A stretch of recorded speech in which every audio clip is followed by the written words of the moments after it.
What's up, world? It's your boy Tommy on the Spot. I'm a wrestling creator from Long Island, New York, and in this video, I'm going to talk about all things WWE Raw on Netflix.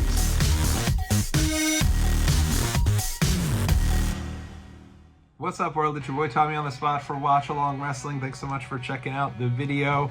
It's the first Raw of the year, and for me, this is always the unofficial kickoff to WrestleMania. I know that traditionally, WWE will have you believe that the Royal Rumble is the kickoff to WrestleMania, but for me, it's always been that first Raw of the year.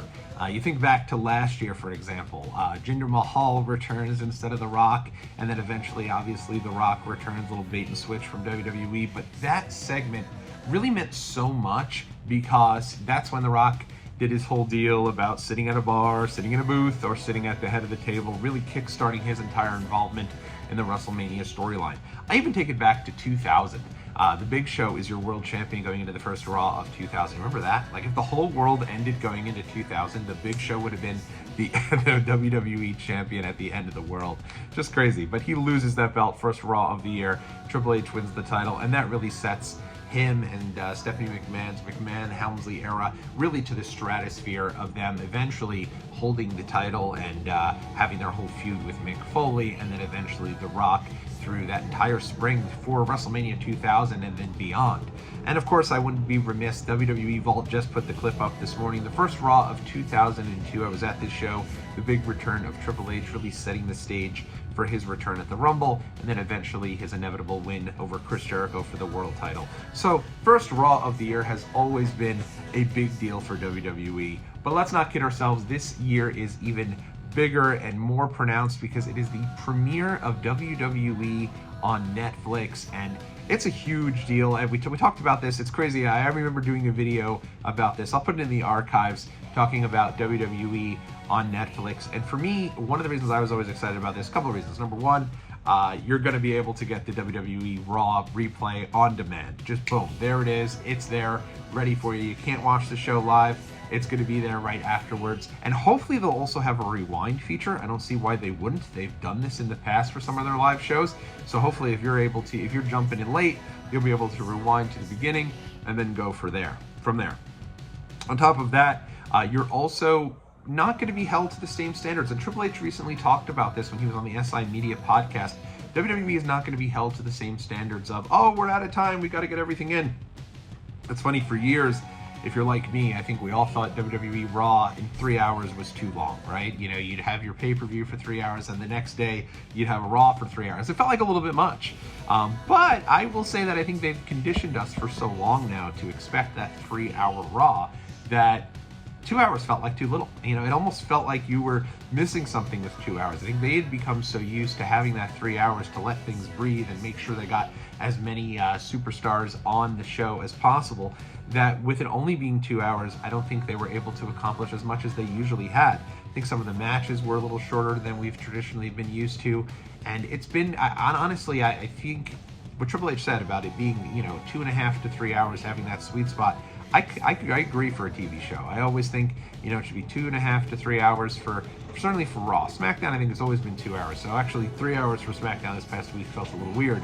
But having that a longer period of time and being on Netflix and having that freedom, to which you touched on, that they'll have that flexibility. If they feel like they can get everything done in 2 hours, they'll get it done in 2 hours. If they feel like they need more time, they'll get it done. They don't even need to go they can go longer than 3 hours if they need to be, because they don't have to rush off the air so that they can get to La Femme Nikita, Silk Stockings, or any of the shows that were pressing Raw up against it, even during the days when they'd have that overrun. So I'm excited to see how this goes with Netflix. WWE has pulled out all the stops, even had some fans go on site to the WWE headquarters for the press conference, one I'm still grinding my gears about not being able to make it down for. But I'm telling you, they really are going above and beyond. The show is at the Intuit Dome. It is a complete sellout. I think WrestleTix posted this morning that if you want to get into that show, your cheapest ticket is going to be over $1,800. So hopefully if you're going, you got tickets early, and what a show it's going to be. Honestly, a WrestleMania type card. I'll get to the card here in a minute.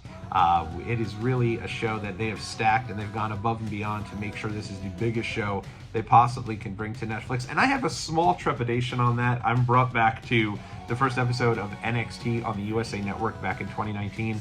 If you remember that first show, they went up against AEW for the first time. They loaded the show.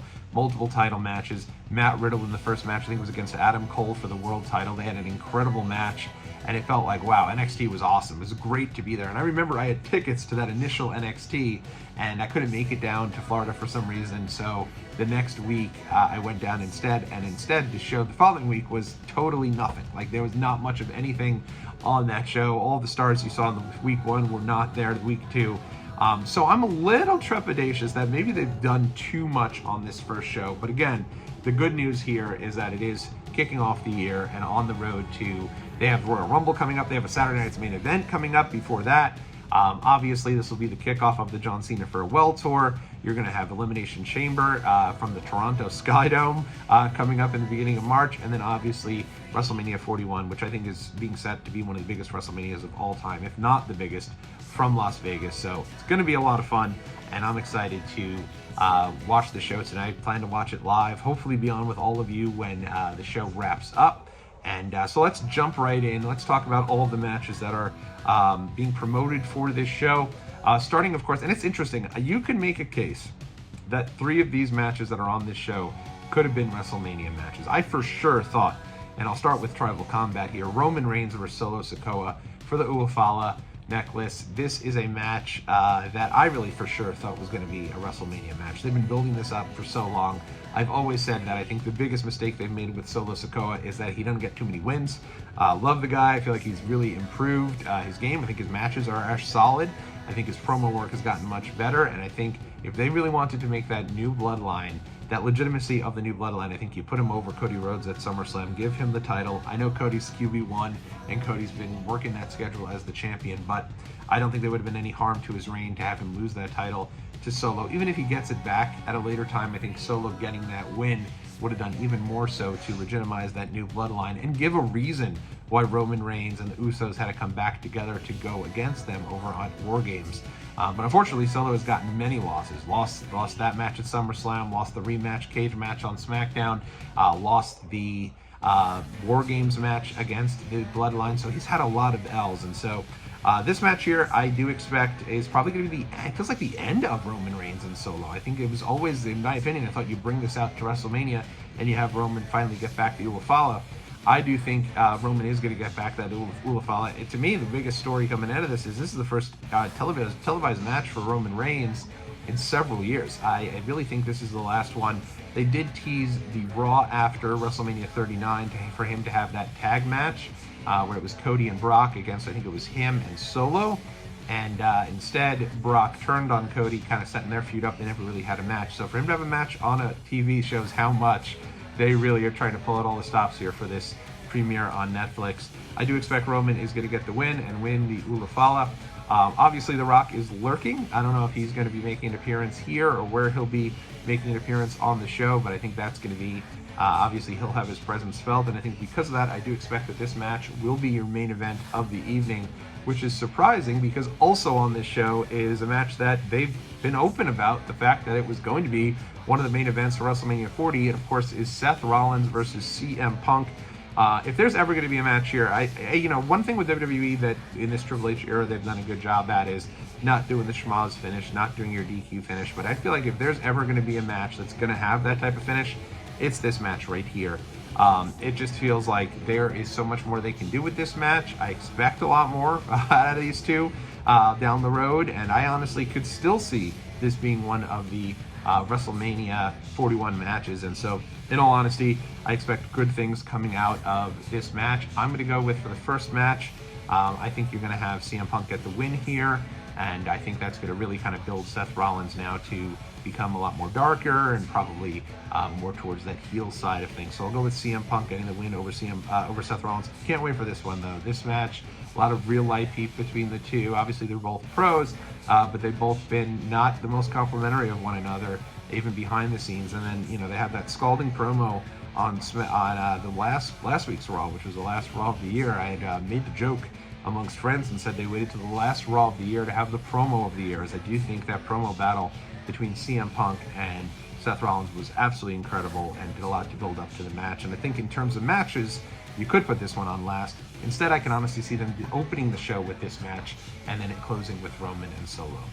But I guess, time will tell, and this will be a really fun one, though, to kind of go into.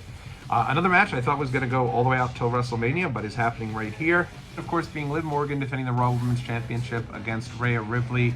And, I'm kind of torn on this one. I do think that there's going to be big things for Rhea Ripley down the line. Certainly, I think her involvement in WrestleMania, I think, will be big. But I don't think WWE is ready to give up on Liv Morgan just yet. I think they're still building the star that is Liv Morgan. And I know that right now she's still a part of the Judgment Day, but I've really kind of enjoyed her little sector that she's created, that subgroup within the larger Judgment Day group with her and Dominic and Raquel Rodriguez. And I think that Liv Morgan, in order for her to continue to grow, still needs that Raw Women's Championship. So I expect that she is going to retain here. I know I put up a couple of videos looking at the end of 2024, and my main man Steve down in Orlando, Florida, mentioned that he thought this was actually the end of the Judgment Day, and I could still see that. I could see a point where Liv kind of takes her subgroup away from the Judgment Day at some point down the line.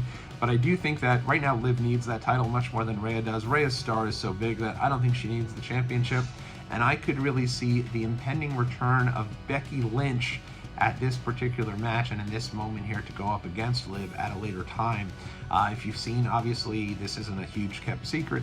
Becky Lynch was at the rollout and the premiere and so sort of those media events for WWE on Netflix. She was there with the big stars of WWE. And so I think her return is probably going to happen here or soon thereafter. And what better place than right here to really set the women's division on fire even further than it's been. I think they've done a great job sort of introducing the Intercontinental Championship and the Raw Women's U.S. Championship.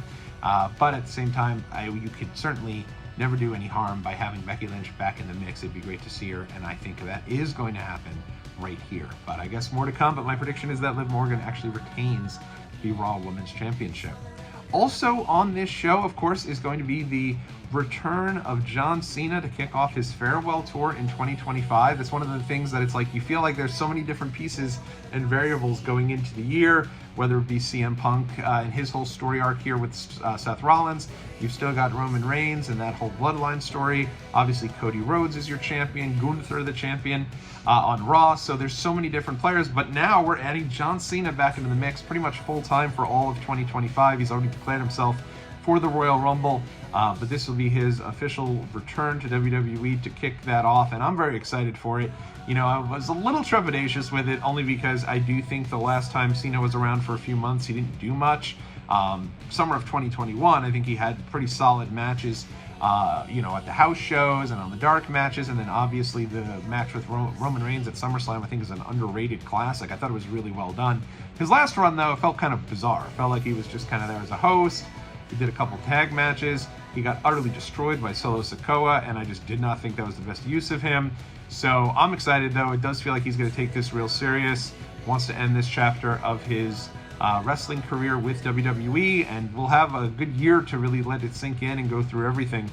So hopefully I'll be able to go out. I will be at, not to give spoilers, but I will be over at the Royal Rumble this year, so at least get to see Cena there, and hopefully a few other times throughout the year. So interested to see where they start with him. They did announce also that Logan Paul will be on the first Raw. This will be his first appearance with WWE since SummerSlam. And I'll be honest, when I was at SummerSlam and he lost that U.S. title, there was a part of me that did think it was the end of Logan Paul in WWE. He had a pretty controversial weekend on X. A lot of people were disappointed in some of his comments, and it felt like he had a ton of heat even in his home city there of Cleveland, Ohio. But not to be, Logan Paul is back. You can't take anything away from what he's done in terms of his in-ring work, certainly, and I think his character work's gotten much better. So it'd be interesting to see if they have him get involved with John Cena here. I don't think that's their direction for WrestleMania, but I could certainly see them setting the seeds to eventually have a match. I could certainly see them having a match at SummerSlam or somewhere down the road within the year. I absolutely think John Cena versus Logan Paul is a match that's going to happen, even if it's not at WrestleMania. Elsewhere on the show tonight, you also have promoted a Drew McIntyre versus Jey Uso match. I don't recall this being set up on television. Maybe I missed it entirely, but it's also one that I'm not sure is going to continue because Drew has announced that he moved over to SmackDown on the last SmackDown. So I don't know where they're going to go with this match. If they have the match, though, I do expect Jey Uso to get the win, again, because Drew's going to be moving over to SmackDown. He doesn't really need the win, and Jey Uso, I think, is going to be staying on Raw, so it makes sense for him to get the big win there. But what a loaded show. I also see, and I believe this is supposed to be tonight, the New Day taking on Rey Mysterio and a mystery partner. If that is the case, I could certainly see a situation where Rey Mysterio will again not choose anyone from the LWO to be his mystery partner. He did this at WrestleMania, went and chose Dragon Lee, who eventually became a part of the LWO, but in doing so ticked off Carlito, and Carlito ended up joining the Judgment Day and eventually turning on Rey. So I expect something similar here, where Rey is going to go outside of the LWO, and I do expect that his mystery partner will be the soon-to-be debuting, it would appear, Penta from obvious Penta Jr. from AEW, Zero Medio. I'm ready for him. I'm ready for his arrival in WWE. I think it's such a big get for WWE. I really think Penta was one of the main points. Him and the Lucha Bros were one of the first folks to really get people to tune into AEW. You think about their incredible theme music. You think about George Kittle using the Zero Medio throughout his entire run up into the Super Bowl.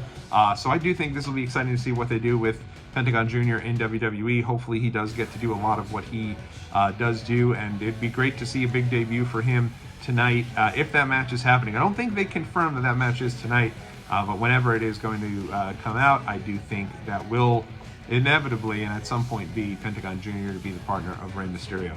So those are my thoughts on everything going on for the show tonight. Again, my hope is to be back with all of you following the program.